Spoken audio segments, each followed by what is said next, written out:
Kamis malam, tanggal 14 Agustus 2025, Gubernur Maluku Hendrik Lewerisa bersama keluarga resmi menempati rumah dinas di kawasan Mangga II, Kota Ambon. Momen menempati rumah dinas diawali dengan ibadah sebagai ungkapan syukur. Ketua Majelis Jemaat GPM Menara Kasih Mangga II memimpin ibadah syukur yang berlangsung hikmat. Hadir dalam ibadah syukur, keluarga besar Hendrik Lewerisa, kerabat, sahabat, rekan sejawat, warga Jemaat GPM Menara Kasih Mangga II, pimpinan OPD dan ASN di lingkup pemerintah Provinsi Maluku.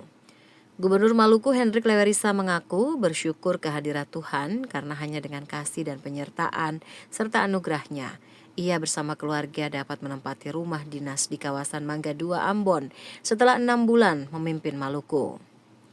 Gubernur Maluku Hendrik Lewerisa mengaku akan mentaati aturan protokoler sebagai gubernur karena rumah dinas yang ditempati selama menjabat akan dijadikan sebagai tempat perjumpaan dan bertukar pikiran. Tempat merancang ide, membangun sinergitas, tempat merakit persaudaraan demi Maluku tercinta.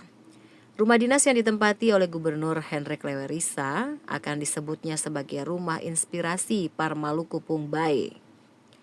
Seusai ibadah syukur dilanjutkan dengan ramah tamah yang dihadiri warga sekitar rumah dinas dan tamu undangan. Hadir dalam ramah tamah Forkopimda Maluku, Wakil Gubernur Maluku Abdullah Fanat, Sekda Maluku Sadali I, staf ahli gubernur, asisten sekda, pimpinan OPD dan ASN di lingkup pemerintah provinsi.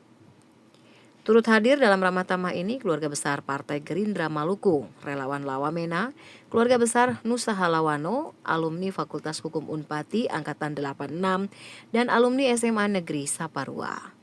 Tim Liputan TVRI melaporkan.